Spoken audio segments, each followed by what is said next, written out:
Hi,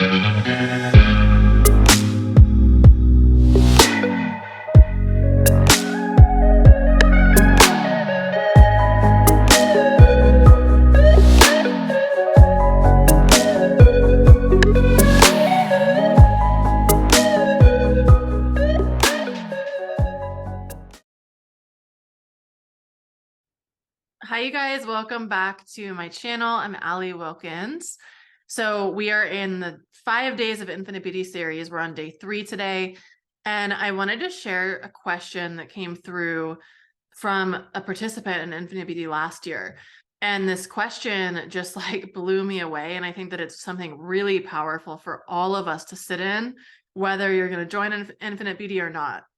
So about halfway through the ceremony, maybe a week into the month ceremony, she was saying, you know, I started thinking about who would I be without insecurity? And I remember this was in a group call and I just was like, whoa, that is such an important question for us to ask, because if we were not rooted in this energy of insecurity, you would literally be a different person. You would show up to the world differently. You would have made different decisions. You would dress differently. You would express yourself differently. Where you're putting your creative energy might be different, right?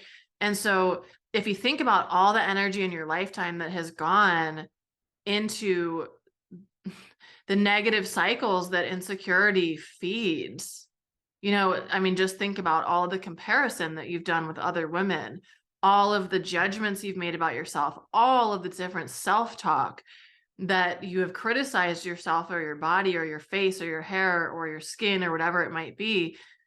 All of that energy, like who would you be if that was not a pattern, if that was not your natural, or it's not your natural way of being, but if that was not something that was so ingrained in you.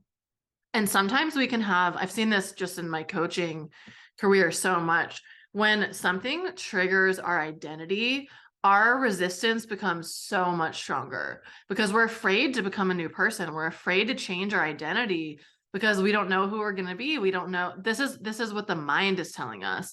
I think that this is a very subconscious conversation that's happening of like, well, I don't know who I'm. So for example, if you're like, well, I want to earn $5 million per year, your subconscious mind doesn't like know who you're going to be. So there's going to be a lot of resistance because your identity might be rooted in making 100K a year or 500K a year or 20K a year, whatever it is, you know. Your identity is rooted in something specific. And so your identity, your subconscious mind has become comfortable with being insecure. And you might never label yourself as that way, but this is just the facts. Like 99% of people are rooted in patterns of insecurity. Speaking negatively about your body based on what it looks like is insecurity. And it's an addictive habit. So if your identity is rooted in that, it's like, whoa, what does being confident feel like? That might be scary. What if I become fill in the blank? What are you afraid you might become if you feel super confident? And more so, how are you afraid that might impact the people around you and how they love you, how they show up for you? Will they still be around? And unfortunately, a lot of times when we become more confident, it ruffles people's feathers. All of a sudden they have a lot to say about it, or they start, you know, the people around you are probably going to shift and change. And so subconsciously we know that, because so for example, if I'm a really confident person, I don't want to hang out with a bunch of people who are like speaking poorly about themselves. I want to hang out with people who see themselves as valuable and powerful. Why would I want to hang out with people that talk shit about themselves? Because then I know they're probably doing the same thing to me, right? So it goes both ways. Your subconscious might be nervous that, okay, if I really cultivate this magnetism, if I really cultivate my goddess power, probably everything in your life is going to shift. I'm not going to like pussyfoot around that and say, I don't know if I've ever said that word before. I'm not just going to pretend that that's not a thing. Your life is going to change. When you start to hold your power, if the people around you aren't holding their power at the same wavelength, it's not going to last. It doesn't mean that there's going to be some like hardcore rupture, but it does mean that your environment is going to change, your opportunities are going to change, the places, the environments, the people are all going to probably shift and change, and they're going to become more in alignment with you. So it's always going to become, it's for me, just in my own experience, and I feel like this is true for most people, it gets better and better. It gets better and better. So we have to have a conversation with ourselves of like, what's the worst, you know, like what's the worst that can happen? But I want to go back to that question of who am I without insecurity? Because a lot of times we don't even know. I always tell this story when I talk about Infinite Beauty. I remember when I was like 12, I was babysitting this girl who was probably 5. And I remember she was putting on an outfit or something, or maybe putting on her swimsuit or something like that. And she was like, oh, I'm so fat. I need to lose some weight. Like 5 years old. That sort of thing is obviously, she's just mimicking what her mom is doing. She's just mimicking what the women around her are doing. So we've never even really lived without being in that environment of insecurity. You know, when you think about your mom and your aunts and your grandmothers and the women around you in your neighborhood growing up and your sisters and like all of the women, also the men, but for women, I think we're more impacted by seeing what our mothers are doing, seeing what the feminine energy around us is doing in relation to their own body. The fatherly views give us a different insight, but we are mimicking our mothers so much. So we haven't even really ever lived in an environment where that wasn't a thing, unless you were born in like 1900, you know, like we haven't experienced a life that hasn't been our environment. And so this is a very real question. Who am I without insecurity? What do I dress like? How do I do my makeup? Do I even wear makeup? How am I expressing myself? How am I creatively showcasing my energy? How am I walking into a room? How am I holding myself in conversation?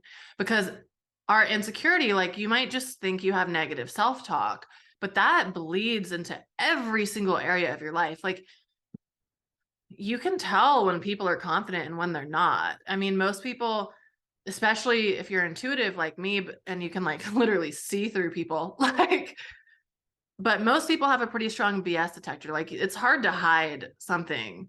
It really is hard to hide things. You can tell if people are confident or if they're not. And so if someone, for example, if you had this like epic opportunity and you're someone who just like berates yourself, the person that's giving you that opportunity can sense that. They can feel that. It's not a secret. It's not a secret. You're giving that away in your mannerisms and the little jokes that you say in different conversation starters, or like you're giving it away, even just in your energy. People can tell. And so what is going to be showing up for you in your life when you're coming from that vibe versus not? Right? So someone might be given an opportunity purely because they feel more confident than you. And so that person then feels more confident in them only because they feel more confident. So it's never even like really based in your actual value. It's based in the energy you're emitting. We determine our value. Nobody else can tell you what your value is, right? So for example, like Beyonce's value, I'm trying to think of someone, a competitor or something. To me, Beyonce's value feels very different than Nicki Minaj's value because they hold themselves differently. And there's no shade to Nicki Minaj. She's just never going to be Beyonce. No offense.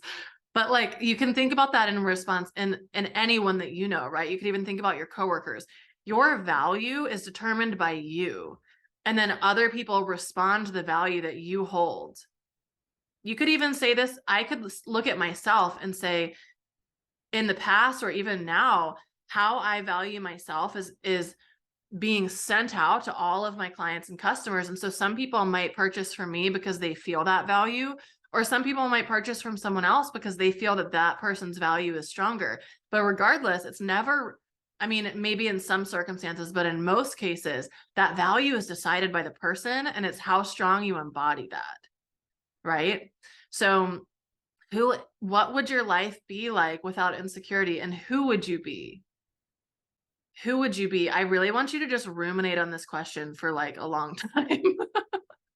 Just ruminating on this question. There's one other thing I wanted to bring in today. I just have some notes here. Let me see. Oh, you know what? I'm going to make this tomorrow's because it's pretty good. So I want you to sit with that question. Who would I be without insecurity? How would my life change? How would I go for my goals? How would I go for my dreams? What would shift and change? Not criticizing yourself for what you're doing now. Just, I want you to think about this as an opening and an inviting question of, what can I deepen into? How can I lean into this and then start to experience that? You can choose at any moment to stop being insecure. You might be like, Allie, it's hard though. Like, okay, but it's just a mental pattern. It might feel hard, but it's a mental pattern that you just get to rewrite and rewrite and rewrite and rewrite and rewrite and rewrite.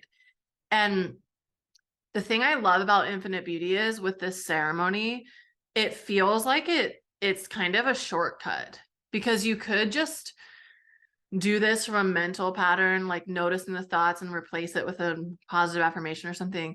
But there's something about Infinite Beauty, about this ceremony, that just like really takes you right into the heart of the goddess and really just moves you past some of the mental rewiring. Like, it just happens so quickly. It really does. And then as it integrates over the next few months after you do the ceremony, you're like, whoa, things are changing really quickly. So there's just something, I'm hearing, because I have my guides in my ear, it's like, I'm hearing like the Infinite Beauty is a portal into goddess consciousness. It's a fast track into goddess consciousness. And whatever you give to the ceremony, you're going to get back so like tenfold. You're going to get back so much from it. And this is something that pays off for the rest of your life. It's not just like, oh, I feel better for the next month. Like, no, you're changing your blueprint. You're changing the blueprints that you're hooked into. Wildly important, wildly important. So I'm going to stop there. Infinite Beauty starts on Monday. The doors close on Sunday though. So if you want to join us in this round, it's always discounted whenever I do it live. This is open all year round because I want people to have access to it. But I'll always offer a discount when we're going into another live event together. And that way everybody's doing the ceremony together. So yeah, you can learn more about Infinite Beauty on the website, and I've talked about it a lot in the last couple of videos, but it's very, very, very powerful. So if you feel drawn to it, really, really trust that. You can always ask me any questions if you want in the comments below, or you can email me, alliewilkinsabundance@gmail.com. And I'll have the link in the comments if you're ready to sign up or if you just want to learn more. Okay. I will see you guys tomorrow for day 4. I hope you enjoyed this. If you did, give it a thumbs up, leave a comment. Let me know what resonated for you or what comes up for you when you're listening to this. I would really, really love to hear it. Okay. All right. I'll see you guys for tomorrow for day 4. Bye.